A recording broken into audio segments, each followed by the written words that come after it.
Friends, please subscribe, like, and comment. This is very important to us. Psychological torture. 7 phrases that destroy a person from the inside. You've heard them. Have you ever wondered why, after talking to some people, you feel empty? As if all the energy has been sucked out of you. It's not what's said.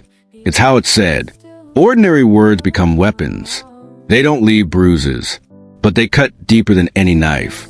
This is psychological torture. Invisible, silent, destroying from the inside. And its weapons are phrases we hear too often. Sometimes from those closest to us. Sometimes from colleagues. And sometimes we say them to ourselves. Here they are. Do you recognize them? 1. You're overreacting. This phrase is a classic. Someone stepped on your toe. You were offended. You were ignored. You're trying to express your pain. And in response, you hear, "Come on, don't be dramatic. You're just too sensitive." What does this phrase really mean? Your feelings are unimportant. Your pain is your own creation. The problem isn't that you were hurt, but that you reacted incorrectly. Example. Maria tells her husband that she was hurt by a sarcastic remark at a party. He brushes it off. Again, you're making a big deal out of everything. I was only joking. The result? Maria stops trusting her emotions. She thinks, something's wrong with me. I really am crazy. Her feelings have been invalidated, and it's torture. 2, it's all your own fault. An accusation directed not at an action, but at the person themselves. A person isn't simply being pointed out for their mistake. They're being told that they are inherently a problem. This phrase destroys self-confidence. This begs a question. If everything is always my fault, why bother trying to change anything? Example. Alexei lost his job. Instead of supporting him, his wife says, "I told you can't handle your boss. You always screw everything up." Alexei isn't just upset about being fired. Now he feels like a loser who ruins everything up. His identity is at risk. 3. But others. Comparison is a self-esteem killer. But your brother, but your neighbor's husband, but when I was your age. This phrase tells a person, you're not good enough. You're not up to par. You're worse. It creates the feeling of constantly chasing an elusive ideal, and it's never achieved. Example. Teenager Sasha brings home an A from school in a difficult subject. Instead of praising him, his mother says, "Well done, of course." But Petya from the other class has already won the Olympiad. The joy of success fades instantly. Resentment and a feeling of inferiority set in. Why bother trying if you're not the best anyway? For "I told you so." This is a killer phrase. It's uttered not to help, but to emphasize their own rightness and your failure. When a person is vulnerable, they've stumbled, made a mistake, they're not supported. They're rubbed in their own mistake. This isn't caring. It's gloating disguised as virtue. Example. Katia invested in an unsuccessful project and lost part of her savings. Her friend, who advised her against it, declares, "Well, I told you so. It's your own fault for not listening." Katia feels more than just a financial loss. She feels humiliated and alone. 5. But nothing terrible happened. Another way to devalue your emotions. You're scared. You're upset. You're crying. And they tell you, "Calm down, it's nothing." Your storm of emotions is met with complete calm. You're not heard. Your reality is denied. This makes you doubt the adequacy of your perception of the world. Example. A child fell, scraped their knee, and is crying bitterly. An adult says, "Why are you crying?" It's nothing. For a child, this is not nothing. It's pain and fear. They aren't taught to cope with emotions. They are taught to suppress them. These are the seeds for future psychological problems. 6. If you love me, then blackmail. Pure and simple. Instead of a request or agreement. It's manipulation of emotions. Love is made a condition. Do this or you don't love me. This is a terrifying phrase. It forces a person to compromise their boundaries, principles, and desires out of fear of losing the relationship. Example. A young man demands that a girl give up her hobby because he doesn't like it. Argument. True love is sacrifice. If you love me, you'll do this for me. The girl is torn between her passion and guilt. It's torture by choice. 7. Are you crazy? Are you even sane? A direct attack on your mental health. They throw you off balance and then declare you inadequate. This is gaslighting in its purest form. They step on your foot, and when you scream in pain, they accuse you of being hysterical.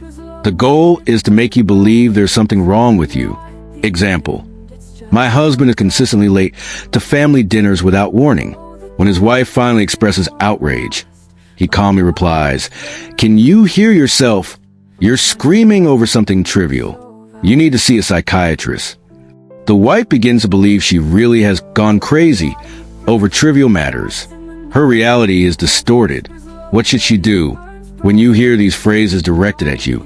It's important to recognize the poison. Understand that you're not the one being crazy. You're the one being manipulated. Your feelings are important. Your pain is real. Your boundaries are inviolable. Learn to respond. Your response shouldn't be aggressive. It should be firm. To the phrase, "you're overreacting," you can say, "My feelings are my feelings. I have a right to them." To the accusation, "It's your own fault," the important thing now is not to find someone to blame, but to solve the problem. To the comparison, "But others, I am me. I'm not interested in comparing myself to anyone." The main thing is to recognize the toxicity of these phrases. Stop using them yourself, and stop allowing yourself to be destroyed by them. Remember, words can be medicine, but in the mouth of a toxic person, they become poison. Don't drink it. You deserve to be treated with respect and care. First of all, from myself. You've already recognized these phrases. Perhaps you recognize the voice of your parents, your boss, or even your own inner voice in one of them. But the worst part begins when these phrases take up residence in our heads and transform into what psychologists call the inner critic. This critic is our own voice repeating these toxic messages. It whispers, "Don't try.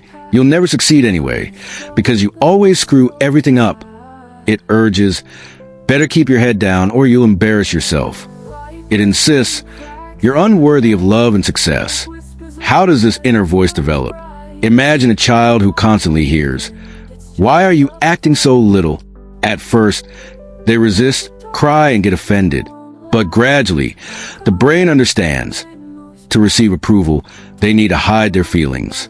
This is how the first brick is built in the wall that will prevent us from living a full life. As we grow older, we face other tortures. At work, your boss says, "I told you so," after your first mistake. At home, your partner chides you, "If you loved me, you would." Among friends, they joke, "Oh, there you go again with your problems." Each such phrase is like a drop of water falling on a stone. One drop, no big deal. But over the years, a dent appears in the stone. It's the same with our psyche. Constantly repeating these phrases changes our neural structure. We begin to believe it's true. What's happened in the brain? Simply put, the same mechanisms are activated as with physical pain. Research shows that social rejection activates the same areas of the brain as physical suffering. Therefore, the phrase, "It's no big deal," actually causes real pain. These phrases are especially dangerous for children. A child's brain is like a sponge. It absorbs everything. If you constantly tell a child, "Don't cry," they will learn to suppress their emotions. In adulthood, this will result in problems recognizing one's feelings, psychosomatic illnesses, and inability to build close relationships. Here's a true story. Anna is 35 years old. She has a successful career, but her personal life isn't working out. During a session with a psychologist, it turns out that as a child, she constantly heard her mother say, "Men don't like smart women." It seemed like nonsense, but this phrase became a mindset. Subconsciously, Anna destroyed relationships as soon as they became serious. Another example, Dimitri is a talented designer, but he only takes on small projects. The reason? At school, his teacher used to say, "You'll never amount to anything." Now, Dimitri is 40, but the childhood resentment and insecurity remain. How can you break the cycle? The first step is awareness. Hear these phrases. Understand that these are not your thoughts, but someone else's mindsets. The second step is to separate yourself from these mindsets. The third is to replace them with supportive ones. Here are some simple techniques that will help. 1. The stop word technique. As soon as you catch yourself thinking a toxic thought, say stop out loud. Interrupt your automatic train of thought. 2. Keeping a feelings journal. Every evening, write down, how did I feel today? Why? This helps you better understand your emotions. 3. The what if method. When your inner critic says, you can't do this, ask yourself, what if I try? What's the worst that could happen? 4. Practicing self-compassion. Treat yourself like your best friend. You wouldn't tell a friend, you're a loser, would you? 5. Creating a success bank. Write down even small achievements. Reread them when you doubt yourself. It's important to understand, changing habitual thought patterns is impossible in one day. It's like training a muscle. It requires regular exercise. What should you do if these phrases come from loved ones? Try the I messages technique. Instead of you hurt me, say, I feel pain when I hear those words. This reduces defensiveness. If this situation is recurring, it might be time to think about boundaries. You have the right to limit your interactions with toxic people, even if they're family members. Remember, your feelings aren't just nonsense. They're important signals that help you understand yourself and your needs. Allow yourself to feel. Allow yourself to make mistakes. Allow yourself to be imperfect. Every time you stop using a toxic phrase directed at yourself or someone else, you take a step toward a healthier mentality, your own and that of others. Start small. Today, simply observe your speech. Notice if you're using these destructive phrases. If you notice, don't scold yourself. Simply replace them with something supportive. Instead of I'm fat and a loser, try saying, right now I'm not in the shape I'd like to be, but I'm working on it. Instead of, I never succeed at anything, say it didn't work out today, but I'll try again tomorrow. It seems like a small thing, but it's these small things that shape our perception of ourselves and the world. You deserve kind words as a child. You deserve them now. Start saying them to yourself. Right now, you've already taken an important step. You've recognized the problem. But what next? How do you live when these phrases have become part of your internal dialogue? Let's look at specific strategies for combating each of the 7 psychological tortures. Let's start with the most insidious phrase. You're overly sensitive. Your sensitivity isn't a flaw. It's a superpower. The world needs people who feel deeply. But how can you protect this gift? The emotional shield technique. 1. Recognize the attack.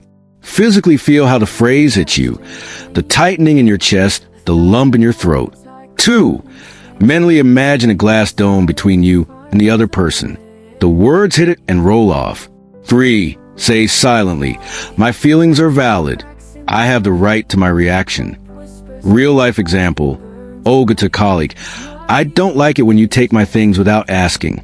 Co-worker. You're making a mountain out of a molehill again. Olga takes a breath, imagines a shield, and calmly repeats. This is important to me. Let's agree to ask each other. Next killer phrase. It's all your own fault. Toxic guilt destroys from within. Create a court of conscience. Take a piece of paper. Divide it into 3 columns. First, what happened objectively? Facts only. Second, my share of responsibility.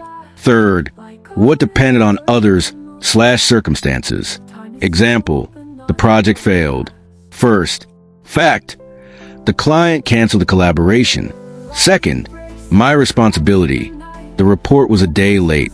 Third, circumstances, the client changed strategy. Budget cuts began. This exercise restores a healthy perspective on reality. The phrase, but others, hurts self-esteem. Create a gallery of achievements. Create a scrapbook or digital folder. Every day, add a photo of a completed task, a screenshot of a kind message from a colleague, a note about a small victory. I did a plank for 10 minutes. Whenever you feel like comparing yourself to others, review this gallery. You'll see your unique path. The break the pattern technique works with the phrase, I told you so. The expected response is excuses or silent resentment. Instead, try, "Thank you for remembering that. I'm focusing on the solution now." Yes, you warned me.